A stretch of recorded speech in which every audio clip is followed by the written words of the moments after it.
What's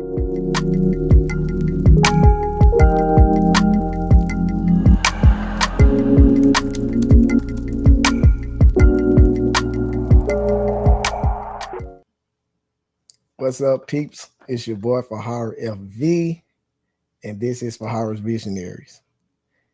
I said it in my intro, if you see the video before this one, what we about. We all about positivity.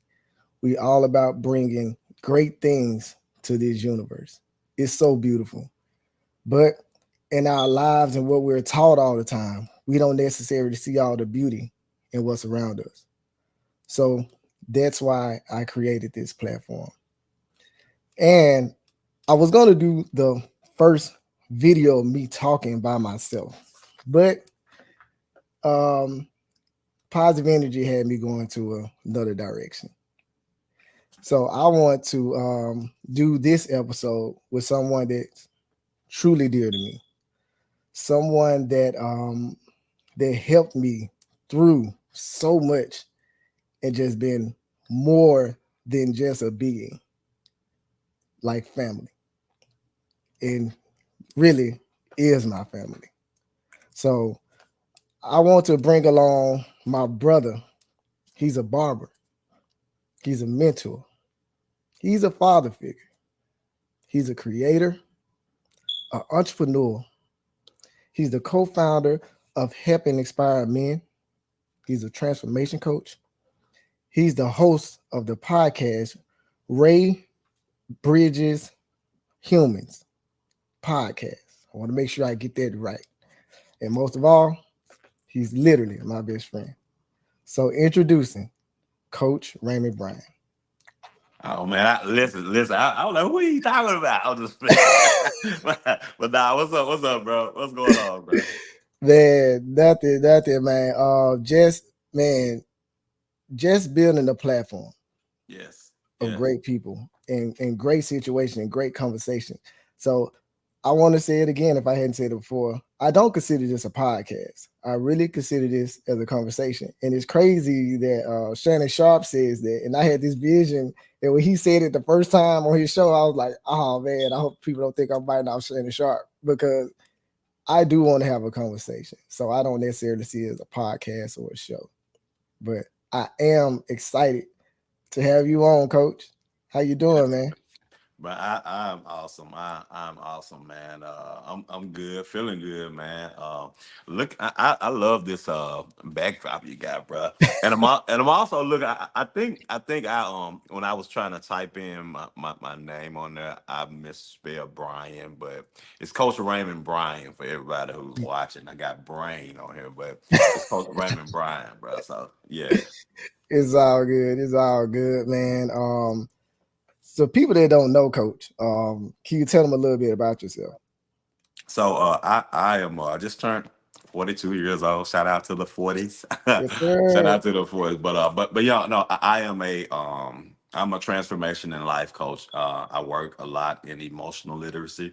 And I do that on a daily basis, whether it's in the barbershop, whether it's mentoring students or anything, man. I work a lot with emotional literacy and understanding what it is that I am feeling, man. And so a lot of that is self-awareness, man. So that's what I do.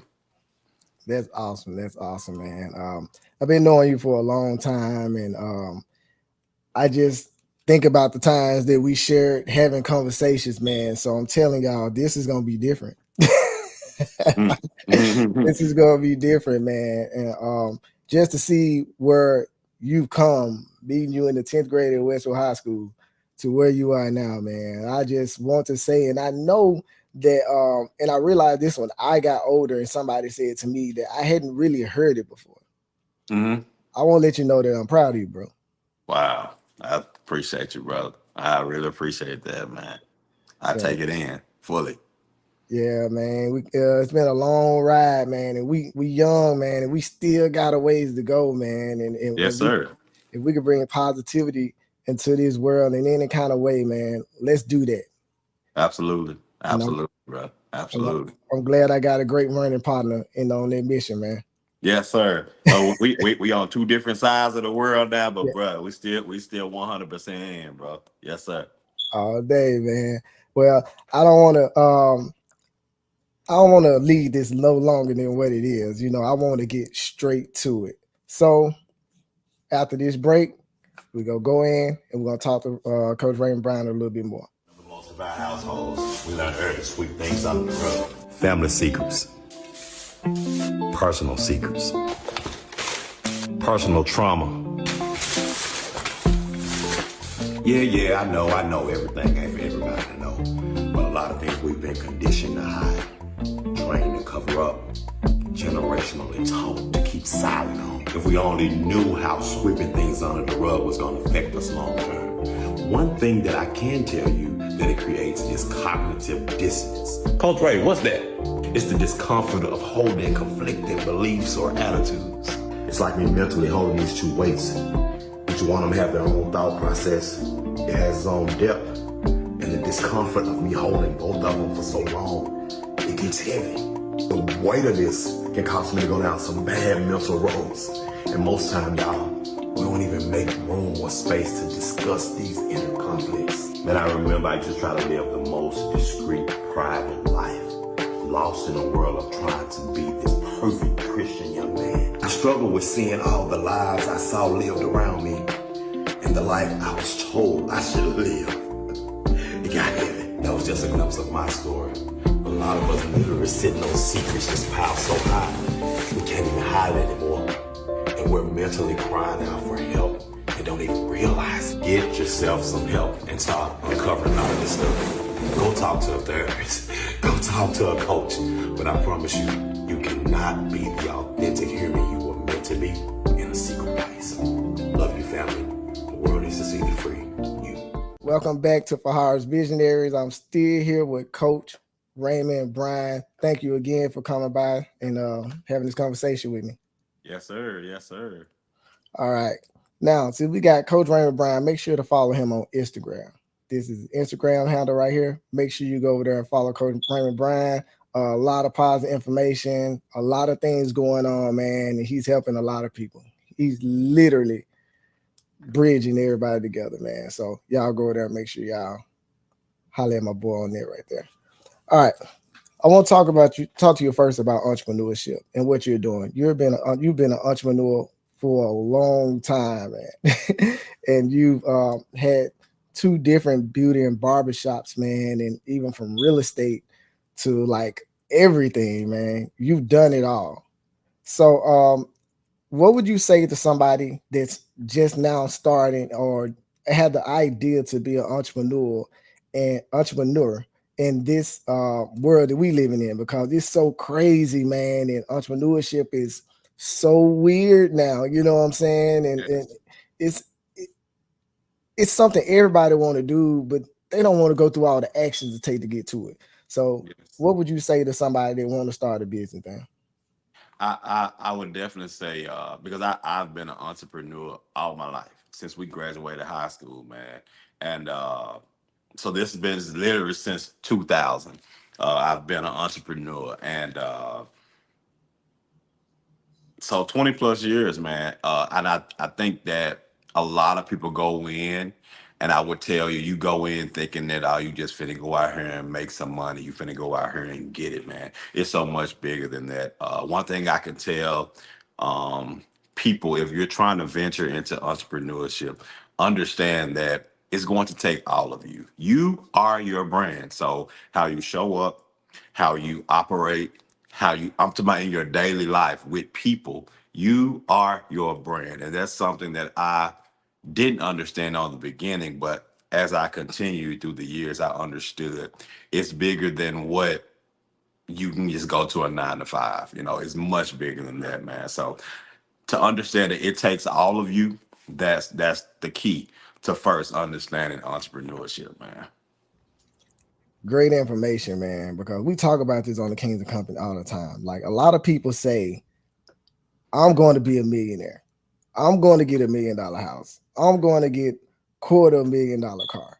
And it's like, since I moved to California, like I always been in the mindset that that's not easy. But No. really, since I moved to California, I see people riding around in Rolls Royces like Toyota Corollas. And it's like, Yeah. where is this coming from? Because I know what it takes to get it. How do so many people got it? And we have to take in perspective. We want the $1 million house, but do you know the mortgage on $1 million house? Do you know Right. the car note on a $500,000 car? Right. Like, even when you make the money, you have to obtain the money. It has to keep Yes. on coming in. So what would you see if somebody that say I want to get to that level, just think they can just up and do it? And I ain't saying faith ain't a thing. They ain't saying that stuff can work out and just blow you up like that, because it can happen. But even when you get to money, to obtain the money, I want to talk to you a little bit more about residual income. Man, and that was really a loaded question, man. And I would definitely say, like, being an entrepreneur, bro, and understanding money, like they're like obtaining houses and cars and things like that, you have to truly develop a whole new relationship with money. Like, for example, because I'm a bar, started out as just a barber, and understanding that, let's say, for example, and taking it to the minimal level, like when I started out, let's say I will make $200 in a day.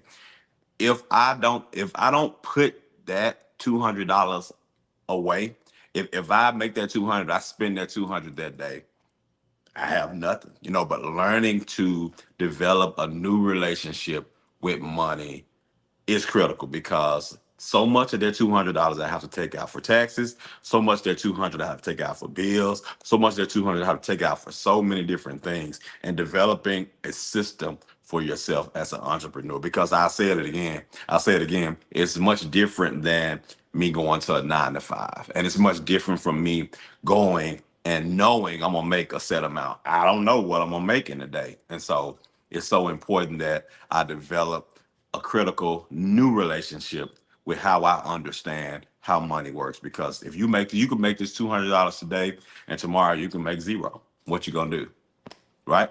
I can make $200 for 3 straight days, and the fourth day and the fifth day I don't make anything. So developing new relationships with money is key for me, man. I think that's important information, man. And you hit it right on the nose, because even as a millionaire, if you only got $1 million and you spend $1, you're not a millionaire no more. Right. Right. that's Right. how that's how fast it goes away. And Right. things come up and things happen where you got to have that extra, and that extra is like, people like, I want to start my own business. And to me, and I'm gonna say this, and it may be not correct to others, but this is only my experience. It's it's it's almost more comfortable to work for somebody, because you're getting a check every two Oh yeah. weeks or every week. Oh yeah. You Oh yeah. know it's company, you got the hours, you're gonna get it. But in entrepreneurship, every day is a grind. So people are Every like, day. I want to stop working and I want my own business. I'm like, do you realize when you get your own business, you're going to work more than you ever have? Hmm. Because you don't know when the next dollar coming. Like you said, you can have a fire Monday, you can have $1,000 Monday, and a $2,000 Tuesday, and the rest of the month. Get y'all. And bro, you said something that made me think about this, man. I feel like entrepreneurship is 50% grind and 50% skill. So if whatever you decide you want to be an entrepreneur in, it's not enough to just be like, some people think I gotta be the best barber. I gotta be the hands down best barber. Or they feel like, on the other hand, I gotta be able to grind, and not be up on your skill. But it literally take 50% grind and 50% skill to put it together to make a successful entrepreneur. If you don't, man, you'll fail, because you have to be able to have that drive to go, which is the grind, and you also got to have the skill for whatever you're doing to make it happen. True words, man. And you said something that just hit me just then, is Hmm. that you always don't have to be the best. Right. You Right. just don't, because you got to think about it. The fifth dude in Google is still quite possibly a billionaire. He's Yes. number 5. You don't even know his name. Yes. You see what I'm saying? Like, Hmm. everybody wants to be in the South. In the South we grew up as having your own, doing your own, You do this thing right here. You do this thing right here. You don't need nobody, blah, blah, blah, so and so, so and so. And when I moved out here, I learned that everybody that's successful say my team. Yes. Everybody that's successful say, when they win awards at the Grammys and the Oscars, I want my manager, my road manager, my so and so. They don't do it by themselves. And I seen an interview with Player Fly, man, one of the greatest lyricists of all time. Yes. And he was explaining the song "Nobody Needs Nobody." Okay. And how we always took it growing up. Nobody needs nobody. All I need is me and my Me and my dog. So, dog. you know what I'm saying? Yeah. Yeah. So Yeah. that's where we was at, man. And that was our mentality. And I saw him do an interview, man, on the I think 85 South Show it was. And he explained what he meant. He said, a nobody needs nobody. That's what I meant. Wow. A nobody needs nobody. All I need is me and my dogs. I need my team. Wow. So forget all of y'all. Wow. Okay. That's what he's saying. Like the whole Gotcha. time I've been listening to this song. That changes it up, bro. Like, they changed real. the whole, like, go back and re-listen to the verse. Like, just like it took my whole mind. I was like, he said, a nobody needs nobody. And I was like, oh my gosh, he that much of a genius, man. Like he did that to me. He like literally changed my life. Wow. Do you know how big that song was in my life? Wow. To be an entrepreneur and do things myself. I'm not saying I didn't want to work with anybody, just saying that if I had to do it by myself, I was going to do it. And you still should have that mentality.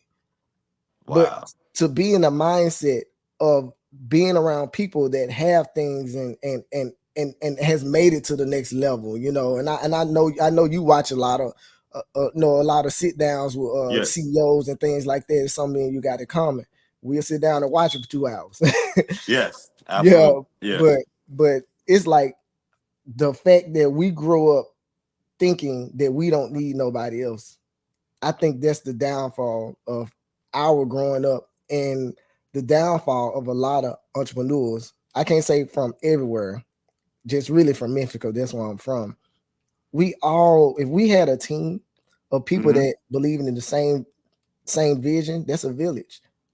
And the village can build, and everybody can put their gifts together and build. And to me, that's what entrepreneurship is. And I noticed that's something that you've done, you know, with the shop and people that you work with. You build solid teams. That's the key. Team is the key. For leaders who are watching, for leaders who are listening, no leader is stronger than the weakest link on their team. And I promise you, like every team that you're on, you hear people talk about teams, like you're no effective than the weakest link on the team. Teamwork is so critical, and that takes humility. It takes me to silence my ego. It takes me to understand that I cannot do it alone.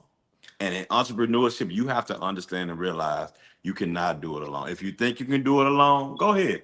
But I guarantee you'll get so much further with a team than not, man. Yeah, man. And you nailed it, bro.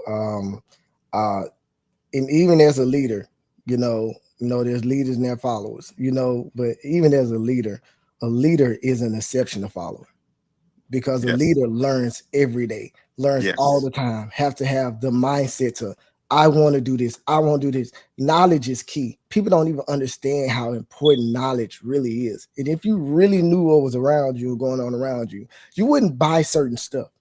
You wouldn't go certain places. You wouldn't drink certain things. You wouldn't eat certain stuff. You just wouldn't. And that all comes from knowledge. And that's something that me and Coach can talk about all day, but we got to keep it moving. If y'all want to see another episode of me and Coach talking about entrepreneurship, just put it in the comments below, man. We about to go to the next segment. We about to have this break, man. So y'all tune in. It's so much more to come, y'all. This is just the beginning. Yes. Tune in.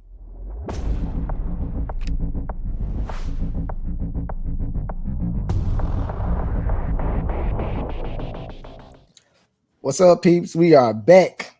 And when I say peeps, I'm talking about our visionaries. So that's what I call my my people, Raymond. I call them Okay. visionaries, man. Okay. So, Cool. yeah. Gotcha.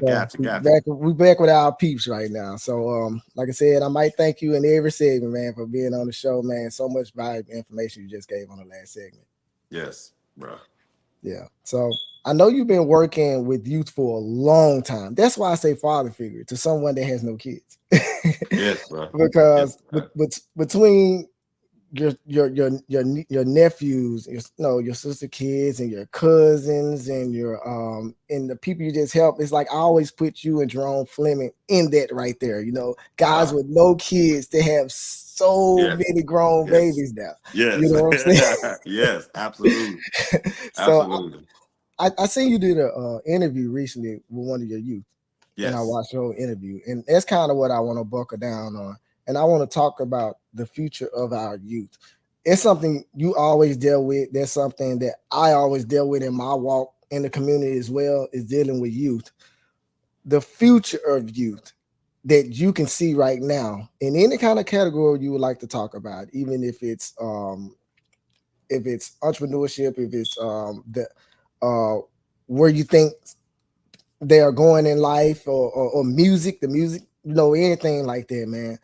Our youth are in a different situation because everybody said that about us, and it's gonna happen to every generation. It's gonna happen to every generation. We came up on 3-6, you know what I'm saying, NWA, we came up on that stuff, and they was like, you shouldn't be listening, you shouldn't be doing that.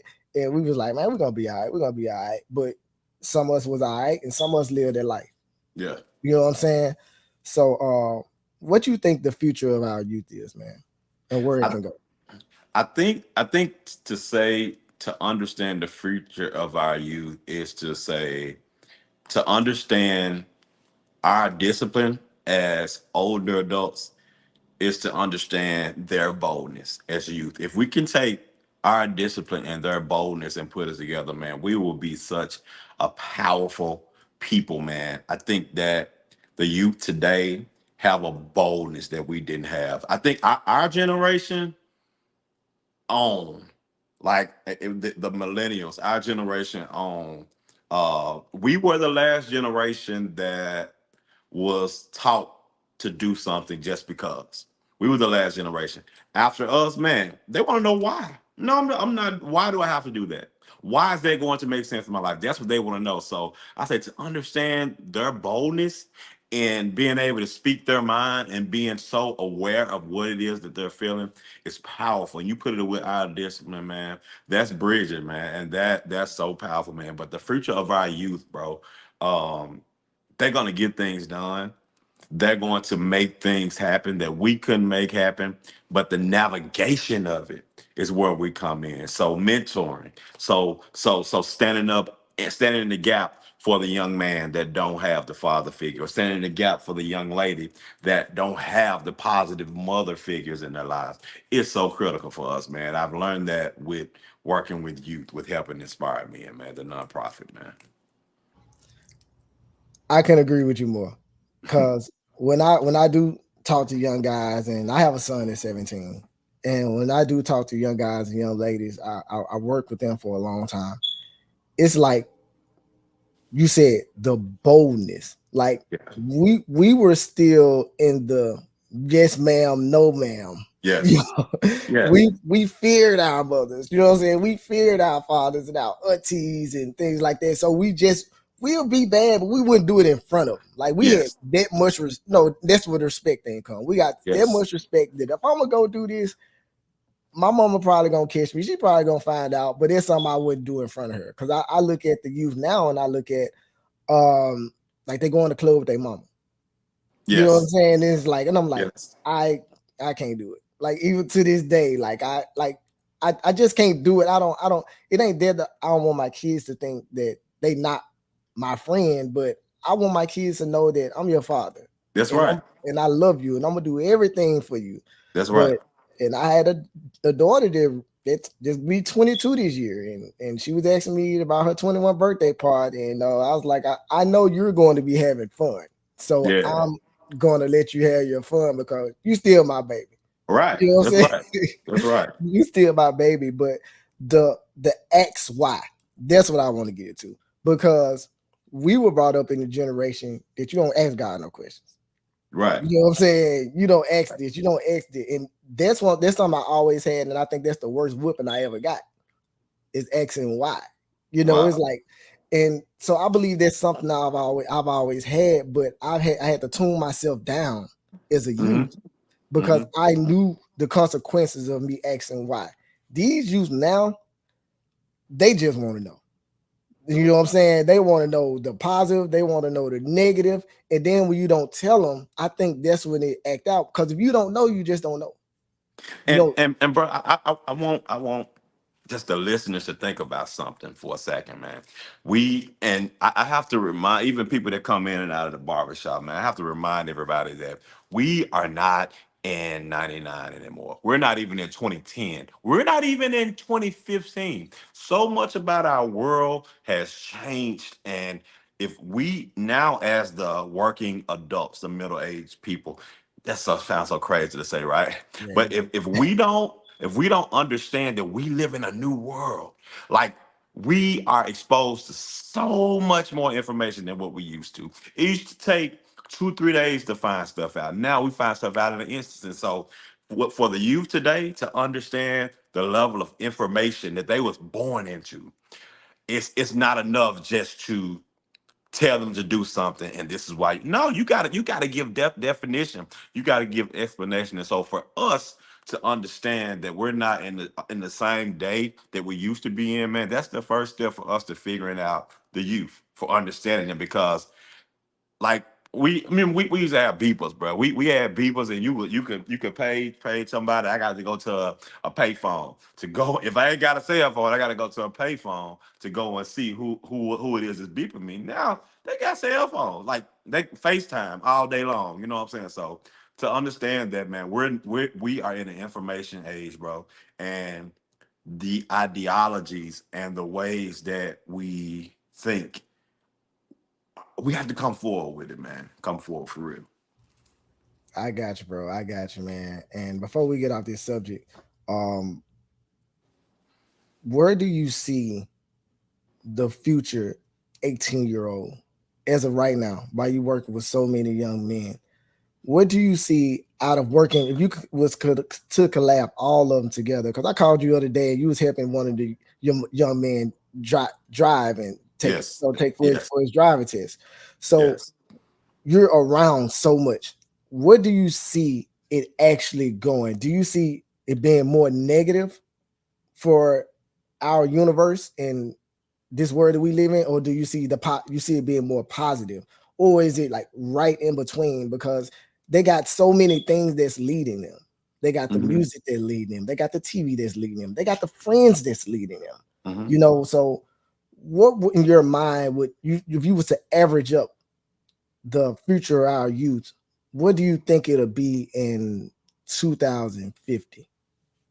I honestly, I see it. I see it for the better. I honestly see it for the better, and I think that one of the biggest conundrum of problem, if you will, that we have today is figuring out how to bridge these generations, man. And that's one thing with my podcast, Ray Bridging Humans. That's one thing that I try and do, because if we step up to our rightful place, especially as men in this community with the young men, and step in roles as mentors, step in roles as father figures, step in roles as individuals who's gonna give the wisdom, gonna give the knowledge. I think that the youth are going to lead us into some powerful things, and they're going to get us to spaces and places that we don't even understand, man. Like for example, I'm gonna call out some that I see so many of my generation and on make fun of, like trans, or like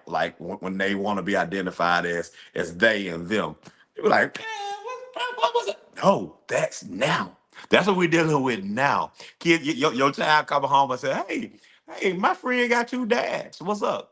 What's going on? My friend got two moms. You know what I'm saying? So that's what we're dealing with now. And we can no longer be fixated and have a love affair with the past, because by 2050, all this gonna be commonplace, man. It is gonna be commonplace. So basically, you're saying that a lot of generational curses are going to be broken. Yes, Al, absolutely. I feel like a lot of generational curses are going to be broken. If not broken, they're going to be confronted and Mhm. dealt with. The things that we feel like we've just hid and pushed under the rug. Now, all that coming out, bro. All of it. All of it, So I got you, bro. I got you. And yeah, if y'all want to hear more on this, man, just get with me, Fa-Harra's Visionary at gmail.com, or put it in the conversation box at the bottom. If you want to hear me and Ray have a little bit more conversation about this and entrepreneurship, Ray, would you ever come back to the show, man? oh, absolutely, bro. It ain't nothing but a word. Ain't nothing but a Okay, word, bro. okay. Okay, I got you, man. So we're about to go into this break, man. I appreciate everybody. If you're still tuning in, thank you so much for tuning in. We'll be right back at you. Voice is ringing the loudest in my head when something bad happens or when something don't go as planned. What is that voice? Yeah, we all have it, and it takes work to silence this voice. What's causing it though? Is it my fear of failure? Is it my fear of succeeding?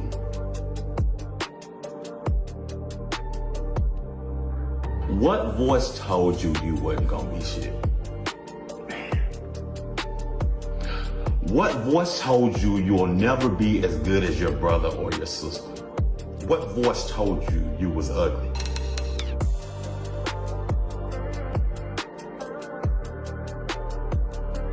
If we don't begin to challenge some of these thoughts, it'll continue to have us thinking mentally that we need to show up, for example, with a full water hose to put out a candle.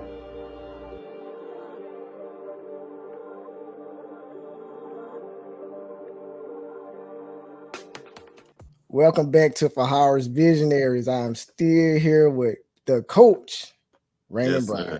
Yes, sir. We are still here, man, and we are still having conversations, man.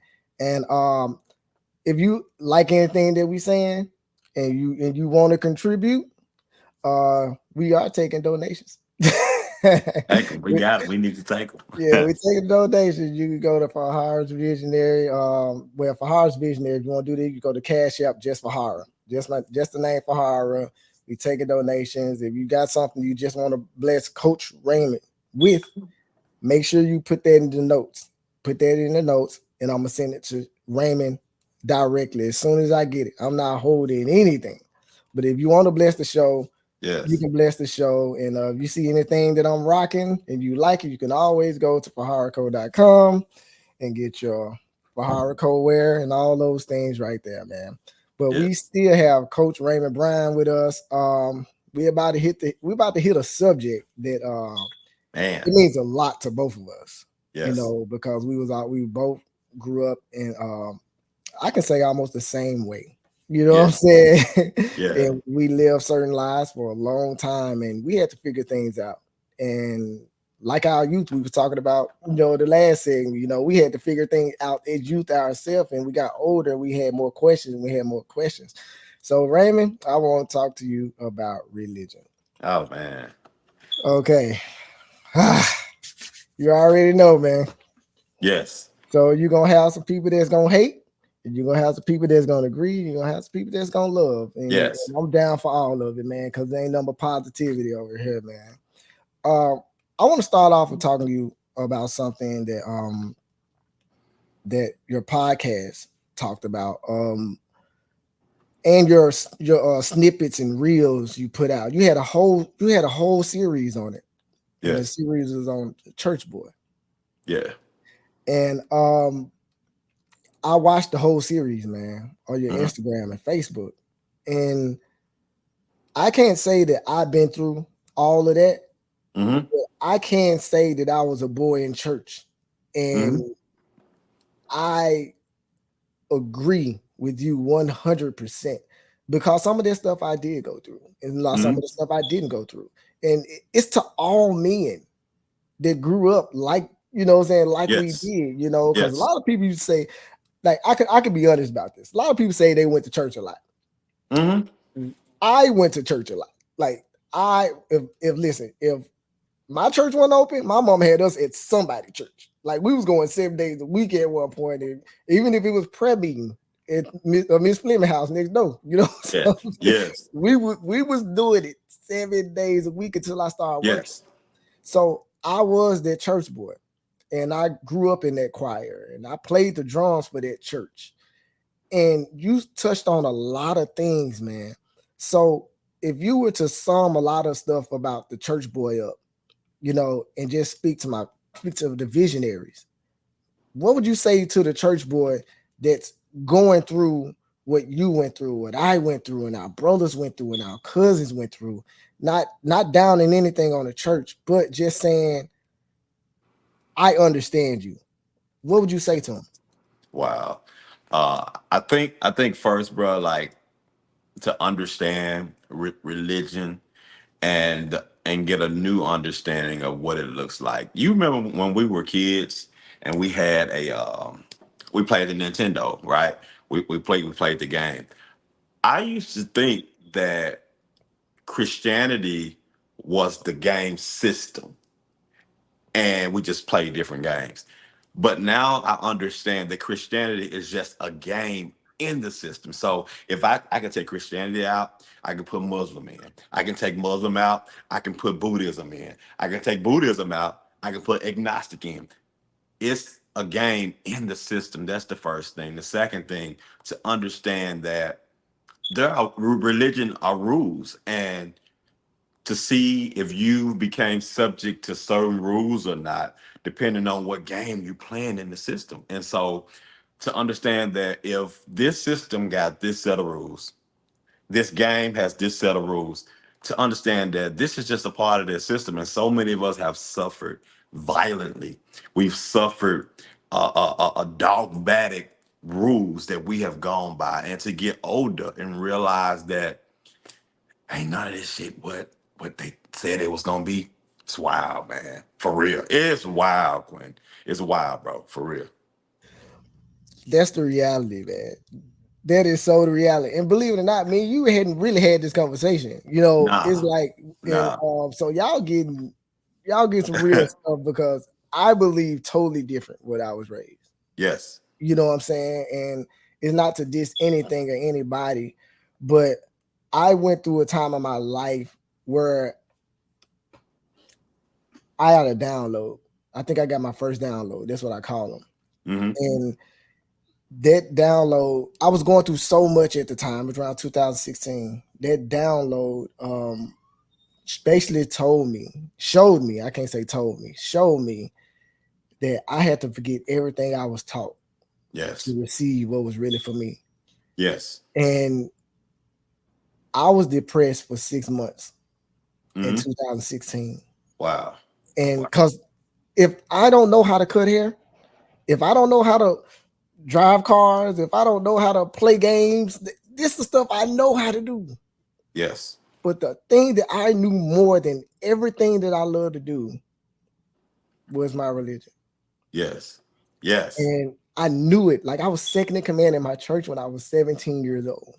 Man. I was over the deacons. You know what I'm saying? It's 50-year-old deacons, man. I was over the deacons at 17 years old. Yes. And to get something like that, Raymond, I was mad at everybody.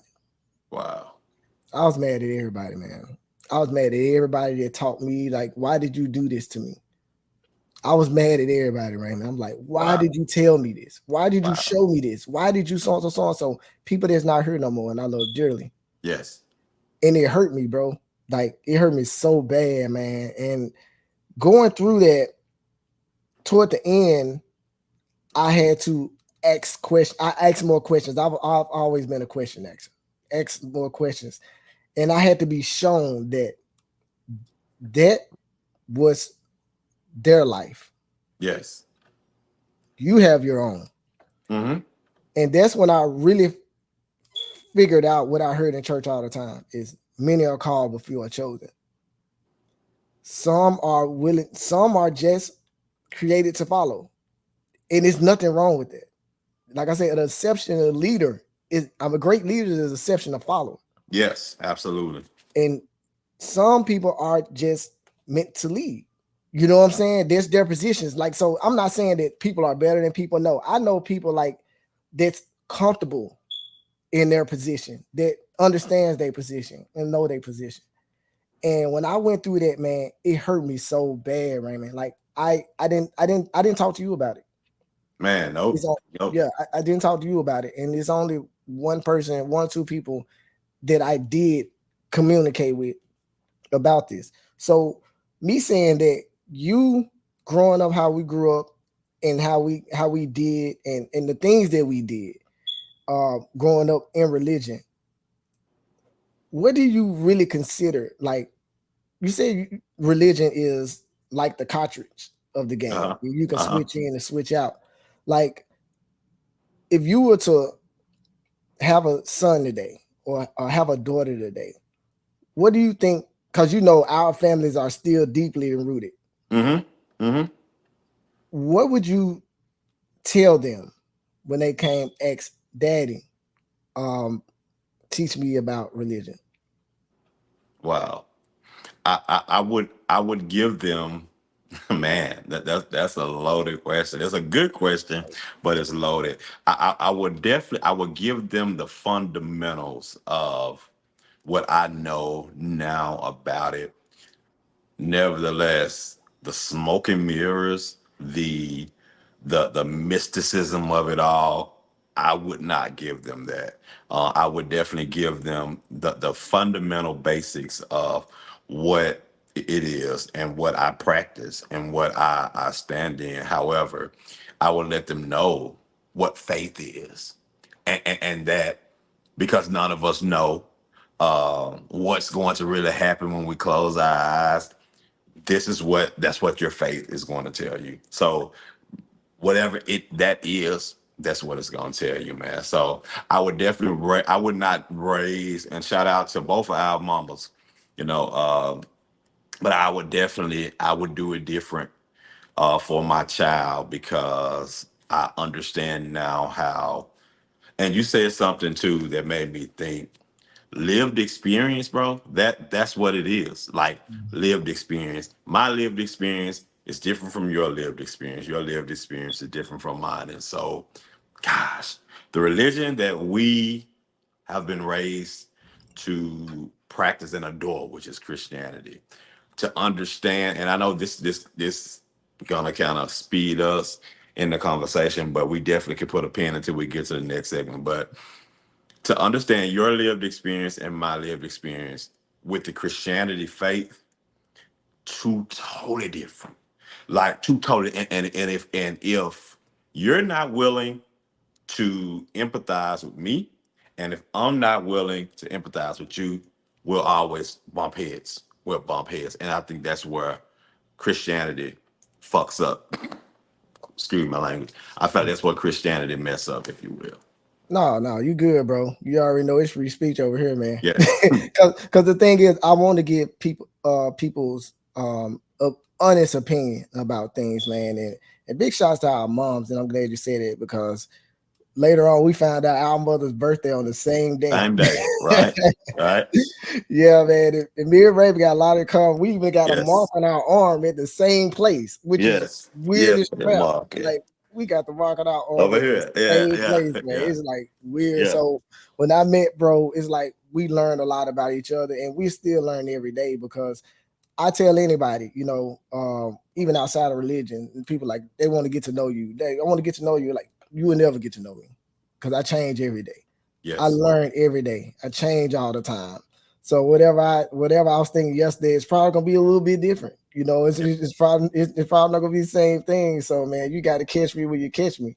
But religion as a whole, and I feel like that it's so debatable. Yes. And that's one thing I say about the Bible and any other kind of Quran or any kind of text of biblical. It's not debatable. It's, to me, it's like if that's what's written in your religion.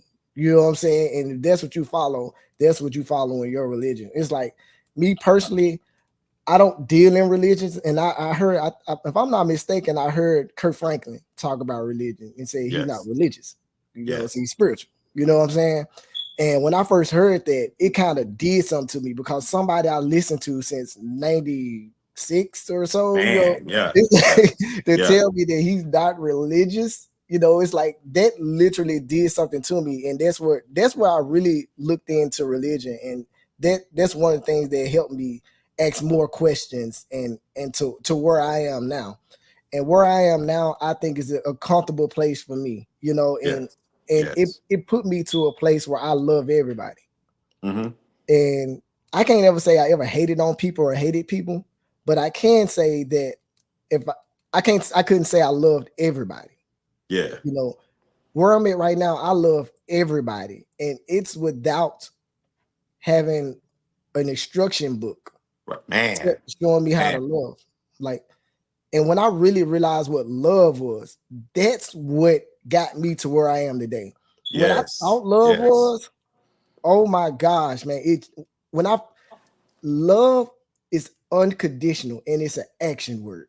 yes, If yes, somebody that love me, you don't ever have to tell me you love me. Well, you showing me every day. yes, And I look at even people in their relationships now. Oh, you ain't say you love me. We got off the phone, blah, blah. I'm like, gosh, that is so small. Like, yes. what are you thinking? And I look at religion even because I've been married.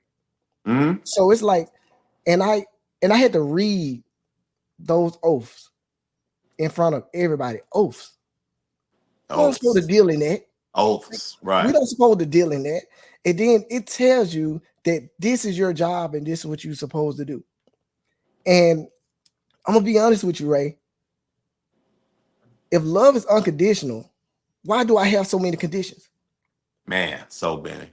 Like everything that we do, what a husband is, and a wife is, and a boyfriend, and a girlfriend, and a partner, and all of those things have definitions. And it's like And I think that titles is the problem with us. It ain't necessarily religion. It ain't the titles. government. It Yes, ain't the yes, it's titles, man. The yes, thing is, yes, if we love each other unconditionally, if y'all yes, really knew what that meant, it yes, has no title. It's yes, unconditional. And yes. I think that that's what religion and government and this and that, I think that's dividing us. And I want to just piggyback on what you're saying, man. We look at this phone right here.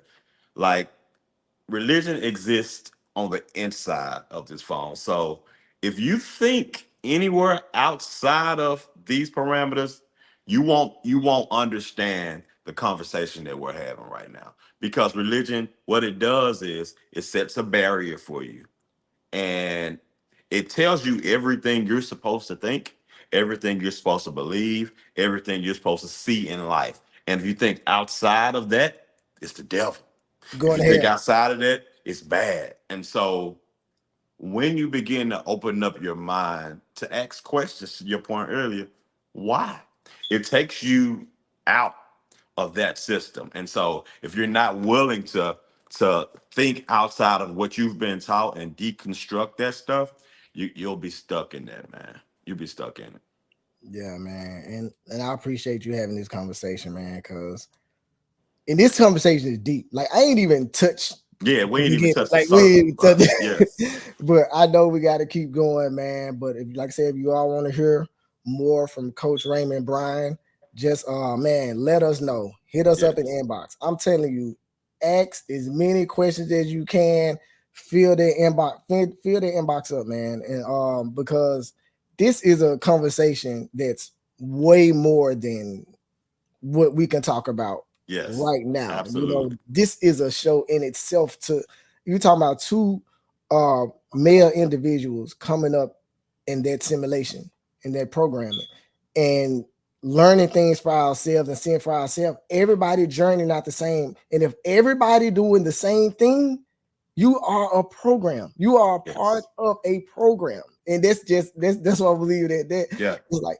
You remember how I dressed in school? I didn't dress like nobody. I didn't try. Yes. I did it. Yes.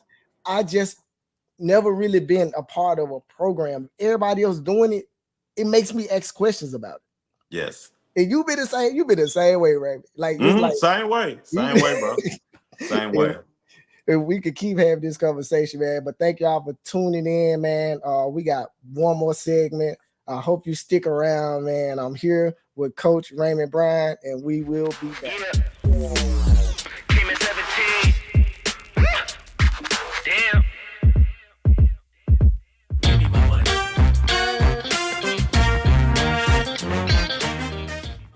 Welcome back to Fa-Harra's Visionaries. Visionaries, we are to our last segment, and we still got Coach Raymond Brian with us today, man. I can't thank you enough for doing the show, man. It's been a complete pleasure, man. Thank you.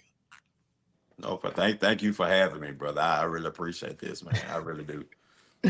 Now, recently, Mhm.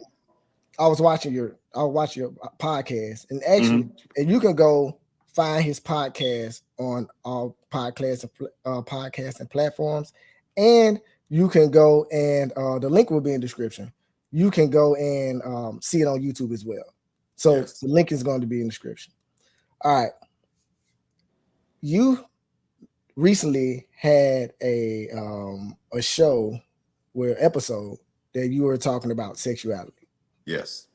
and what it is to you, Mm-hmm. and basically what it means to you. And a lot of people didn't know. You surprised a lot of people. Mm-hmm. And just like you said in your episode, I might lose some business. I might lose some friends. And it's so sad that we have to be so little to somebody else's decision. Like, the thing is, it's not necessarily a decision, it's a lifestyle. My lifestyle just different from yours.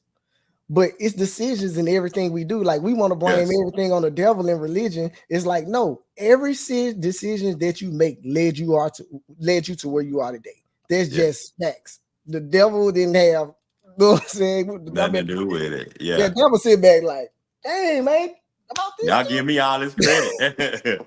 about this too. But the thing is that I hadn't even talked to you about the love or the hate, the misunderstanding, or the people say I get it. So I want to talk to you about sexuality. Mhm. And that's something that that hits a lot of categories. Yes. It hits everything that we touch, because how you put yourself out there to the universe would disrupt your entrepreneurship. Mm-hmm. It could disrupt the future of the youth, or it could Yes. just, you know what I'm saying, it could disrupt religion. Everything that we talked about. So can you kind of let my visionaries know exactly what you talked about on your episode? Because I looked in the comment box. It touched a lot of people. Mm-hmm. It really did. And I seen more positive in it in your Yes. comments than I seen negative. But you know, a lot of people ain't gonna say what they Yes. really Of want to course. say. Of So course. Of can course. you give my visionaries a walkthrough of your episode? Well, I did an episode entitled "I Want to Belong," and like Fa-Harra said, you can go on YouTube or anywhere you listen to podcasts and hear it. Right, Bridging Humans. The episode is "I Want to Belong," and I talked about I like to be really really clever in how I describe and talk about things. So I use cards. I had literally five index cards in my hand, and I talked about all of the cards I hold in our community. And I discussed at the center of us, all humans, we want to belong. All of us want to belong. We want to belong. And depending on what cards you hold in the community, you know how some people say, oh, you're going to get your black card taken for that. You're going to get your such and such card taken for that. I reveal all of my cards, and one of my cards is I am a gay man. That's one of my cards. And I talked about specifically what that looked like and how the injustices and the ways, and not even and I when I talk about controversial things like especially being gay, being queer, when I talk about things like that, I don't necessarily like to get into if you think it's right or wrong.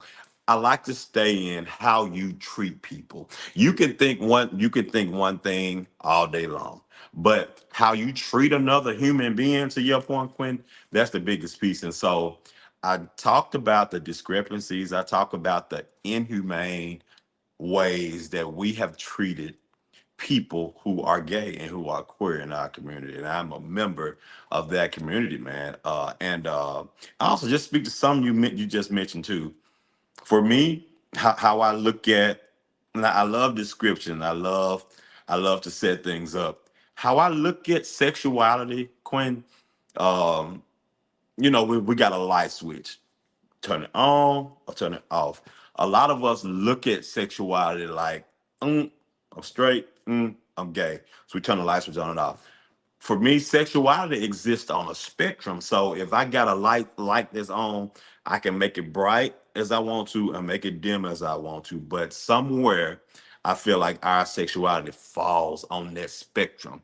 So it's not a right or wrong. It's whether you fall on the low end of the spectrum or the high end of the spectrum. But I feel like, to your point, the titles on top of sexuality kill us.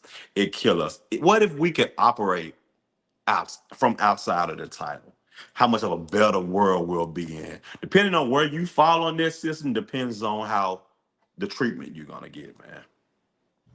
So yeah, I know I said a lot, but yeah. No, no, no, no. I like you didn't say a lot. You said information. Hmm. You know, people with a lack of information, and I feel like this. It's a difference between stupid and ignorant. You know Yes. what I'm saying? Dumb, stupid. That's when you do it and you know. You know what I'm Yeah. saying? Ignorant means that you doing it and you just don't know. You It don't don't mean that know. you're dumb. It don't mean that you're stupid. You're just ignorant. I'm You're just ignorant. ignorant about so many things, Raymond. I just Hmm. really wish I just knew, and I just don't know. I'm Hmm. ignorant to it. And I think when people think of queer people, when they hear queer, like that word right there, it does something. Like gay, it's like a different word from queer. Like you could hear Oh gay, yeah. you know what I'm Yeah. saying? And like gay honestly means happy, you know what I'm saying? Hmm. But Absolutely. but you hear the word queer and it changes the whole thing. And I think people are really ignorant to what queer really is. So could you really explain, like, is it a way to explain of what it really means, like to people in that algorithm, people that live their life, people that say, okay, you ain't gay, or you just need God, or you know what I'm saying, or you need to be prayed for. Like, what is that word to So your person? so queer I would say is really like an umbrella, if you will. If you exist, and a lot of like, and I did get that question when I said I was queer, because it falls under umbrella, and is to me is if. And I can read a definition relating to sexual or gender identity that does not correspond to the established idea of sexuality to other than specifically being heterosexual. So if it's something other than being straight man and woman, it could be queer. And so you fall under the umbrella. And so because I represent my brothers and my sisters who are trans, I represent my brothers and sisters who fall under all of different categories. I'm queer. And so when people hear queer, when they hear gay, that, for lack of better words, people go to clutching their pearls. I've never seen people pull out their moral card until the subject queer come up. I own a black barber shop. Folks can be in the shop, niggas can talk about puss, talk about getting that ass, getting everything. And when the subject queer or gay come up, oh, everybody pull out the moral cards. Oh, Jesus coming back. Oh, they need Jesus. And it's like, bro, come on, man. Like for real, for real. But and so like to your point, when queer or gay come up, man, everybody pull out their moral cards and their principles, man. 100% right about that, man. 100. And the thing is, I feel like if love, if you believe in God, God is love. Yes. And if you have love, what does it matter? Hmm. What does it matter to somebody you love that they even if they choosing it. You know what I'm Mhm. saying? Like I know kids, men and women, that I knew when they was a child. Yes. I seen it when they was a child. They didn't learn anything from anybody. Nobody taught them about it. They was in church. You know what I'm saying? They was in church, and I want Nobody touched me. Like I didn't get molested. Not saying anything to make fun of anybody who's been right, sexually right, molested, but nothing. Nothing, bro. and that's something at one point in my life you couldn't have paid me to think that about Raymond. Like Raymond is you never did anything in particular to even make me think Yeah. that, you know what I'm saying? You've done nothing. Even listen, I want to open up about something. I Hmm. want to open it. Okay, I Hmm. want to open up about something. Let's go for it. All right. Now, Ray basically said what he said on his show, and he told the world. But the thing is that it ain't like he told the world and some people didn't know. You know what I'm saying? But I can say I'm one of the people that knew. I met Raymond in 10th grade at Westwood. I met him in choir. And we had to sing at a church, and I ain't have a way. I didn't even know who he was. I didn't have a way. He said, "Where you stay at, man?" I stay around the corner. He said, "I come pick you up." And ever since that day, Coach Raymond came pick me up. We've been best friends since that day. Yes. And when I realized that, I don't know if he realized, because we ain't never had this conversation. When I realized, or when he realized that we were getting close, he told me in the car one day, because we would sit back in the car for hours and just listen to music, man. Listen to music and talk, man. We on Music Soul Child, Car Thomas, we Man, on bro, all all this that. stuff. Yeah. You know what I'm saying? And he told me he had something to tell me. And you basically told me that you were gay. And what happened that time, man, and you were real emotional about it, because I don't know if you thought that you was gonna lose a friend because you told me. I don't know. I just know that it was a emotional situation, and in my mind, because how my mother taught me and how I grew up, I said, "Bro, you good." I hugged you and I told you I love you, bro. And it was just like that. It was literally just like that. So I've literally been knowing since 10th grade, but I hadn't had anybody to come and ask me. You know, it's like, "Oh, is Raymond gay?" Blah blah. I hadn't had that. You know what I'm saying? So I hadn't had to be like, "Oh, I'm keeping a secret," or so and so, so and so, and blah blah blah. And me knowing that, if y'all know what type of person Coach is, like, bro ain't never, like, you think you got a gay friend, you think they try to hit on you and all that kind of stuff. Bro ain't ever tried to, like it ain't ever been like that, man. We Yeah. just been friends, man. Like Yes. we've been Yes. friends. I'm talking about die hard. I've cried on the phone with this brother, man. I've been through life-changing situations, and I can call bruh and he would be there. So it's like, to even think that, even if you knew, to even hate on it or say that, "Oh, okay, I know Raymond gay, Fa-Harra must be gay too, or so and so must be gay too, or so and so must be gay too," man. Stop it. Yeah, man. Stop it. Yeah. Because for one, to me, it's not a problem. It's not. That's why people take it as a problem. They take it as a sickness, as a virus, and Yes. it's something you got to cure, and something you got. Everybody not built the same. Right. You see what Right. I'm saying? You got twins that look exactly alike, and they don't think alike at all. At They all. look exactly alike. Like the creator creates. You know what I'm saying? Like, so the person that paints the Mona Lisa, he didn't do two, he did one. And you Yes. just gotta make copies off of it. That's how creators create. Creators don't create the same thing over and over again. So when you got people that's doing the same thing all the time, every day, just like everybody else, you stuck in your program. Ask Yes. questions. Open up Yes. your mind. Be more open because the world is so much bigger Mhm. than what you see and what you look at every day. Everything you look at is a program. And I would like to add this to what you say, and that you laid that out really good, Quinn.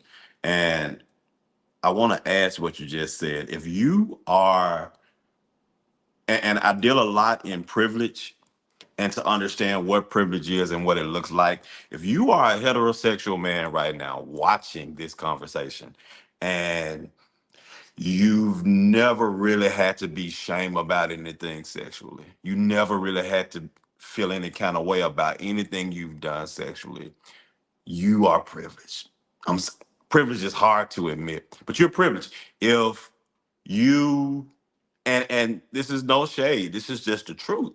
If you are a heterosexual man right now and you practice Christianity, you have 66 books that affirms your lived experience. That's privilege.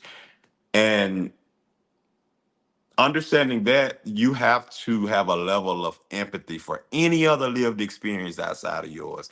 And Fa-Harra, I am thankful and grateful that you exercise the grace and the empathy that it takes to understand another lived experience outside of your heterosexual lived experience, man. And I know it's hard. It's hard to admit that it's privilege, and it's hard to admit that it's a privilege, but it is a privilege. And to understand that. So, and to also something else you said, to understand that just because now, I've had this conversation with several of my. I got a lot of heterosexual friends, and I know this conversation can go a long time. But trying to wrap it up, I got a lot of heterosexual friends, and to know that, you have to understand that just because I'm gay, don't mean I want you. Just because I'm gay, don't mean I want you. And I know a lot of men, you know, think about, because I'm a life coach, I'm a transformation coach. So I deal a lot in emotions. Deal a lot in what that looks like. So a lot of times when you are that guy who's gonna hit on a woman and you're not gonna take no for an answer, a lot of times you will think that we're gonna come on to y'all like that, and that's not the case. I'm sorry, it's not the case. But to understand that we are humans, bro, and the love and the acceptance that I got from you, Quinn, truly helped me to be the man that I am today. Because outside of that, I had in my head when I was 16, 17 years old, I had in my head that shit, like I was going to lose a friend. And if I know this is something that religiously that we're taught to hate, man, everybody gonna hate it, bro. So yeah. Man, that mean a lot because y'all don't even understand. Like me and bro never had this conversation like this. Yeah. We never had this conversation like this. So you are seeing this literally, this me seeing it and experiencing it for the first time. Looked like he went out a little bit, but he'll be back. But that was really serious, man. And I just want to let anybody know that's going through any type of situation where you're afraid and you're scared and you don't know what to do because these people think like this and these people think like that. And I'm not even just talking sexuality. I'm not even just talking sexuality at all. I'm just talking about in general. You know, be you. And it's okay. It's okay to be you. And in any industry that you're in your life, because when you get grown, you kind of get into industries. You know what I'm saying? Any kind of situation, any industry, just be okay with it. And if you're going through something that's everybody will see that's different, know that you're different. And it's okay to be Yes. different. It takes courage to be different. It really does. Hmm. But we stuck in this thing is that I was born this what I am, this is what I was taught, and this what I'm going to believe for the rest of my life. Continue to be a follower. There's nothing wrong with it. It's nothing Yes. wrong with it, but everybody is not meant to ride that train, man. So, Yes. Coach Raymond, to somebody that's out there right now, and they're fighting this thing that you battle with your whole life, you know, and it's not a problem. It's just something that I know everybody not going to accept. You know Yes, what I'm right. saying? So somebody that's fighting that battle of not being accepted or losing business or losing friends or being a youth feeling like this and know they can't come out to their mama because they mama and missionary and is in the church, they go blah blah because the church, all churches, and I can't say church because the church is the people, the temples. You know, all Yes. temples don't accept, you know what I'm saying, certain situations. Somebody that's going through that right now and know they just want to be them. Just like Coach Ray, you're 100% you right now. You're 100% you more than you've ever been right now. And it's Yes. okay. Yes. And it's like you don't care. Who knows? Somebody that's still battling it, that still do care or going through that, man. What information you got for them? I want to tell you that you're not alone. Take that in, soak that up. You're not alone. And our minds, just let's just say if we need to blow out a candle that's lit right here. In our minds, we got to use a 60-foot water hose to blow out that candle. And it's not that heavy. And so a lot of times we defeat ourselves with, and I got an episode that's coming out tomorrow on self-sabotage, but we have these thoughts that's collected in our heads of how people are going to see us and how people are going to think about us. And it's not that big. It's not that big. I promise you, it's bigger than what you're making. It's smaller than what you're making it to be. And so to understand you're not alone and to understand that if you're not walking in your whole self, if you're not walking in your full self, then it's not real. It's not real. So that's what I have to offer. And I'm so sorry. I had and I don't know how I ran meetings back to back. Like I got another meeting literally in about 10 minutes, less than 10 minutes now. But I'm sorry. That's why I got interrupted. But I just want to say you're not alone. And for anybody who's watching this, and yes, have me back on. But we need to have several conversations about all the things that we talked about today, brother. But you're not alone. That's what I want to say, man. Great, bro. I want to thank you again for coming on, man. This is Yes, solid. bro. This is solid, man. Yes. And a lot of information was shared, man. A lot of information can help our people, man. Any different race, any culture, any sex, Yes. whatever, man. Hopefully, we said something that touch your heart. And like I said, if you all do want to donate, you all can go to Fa-Harra on Cash App and donate. If you want something, just give to Raymond. Just say, just give this to Raymond. I'm gonna send it to him. No doubt, man. And if you like say if you like the gear, Raymond gonna start being in the gear, man. Oh yeah. Yes. Yes. If I'm you I'm like the ready for them gear, shoes, bro. it's gonna be different though. Yes. Yes. No, it's Yes. gonna be different, man. But you can go to faharraco.com. You can go over there and rock with us. And make sure you follow Raymond on Instagram. The link for the podcast and the YouTube will be in the description, man. I'm here with Coach Raymond Brian, man. Like I said, thank you again for tuning in. Is there anything you want to say before we leave? I love you, family. The world needs to see it. The world needs to see all of your story. The world needs to know all of you. So All that's day. it. That says it all, man. So thank you for checking out the first episode of Fa-Harra Visionaries. It's your boy Fa-Harra V, the son of Double AG, and it's IVD all day. Peace. Peace.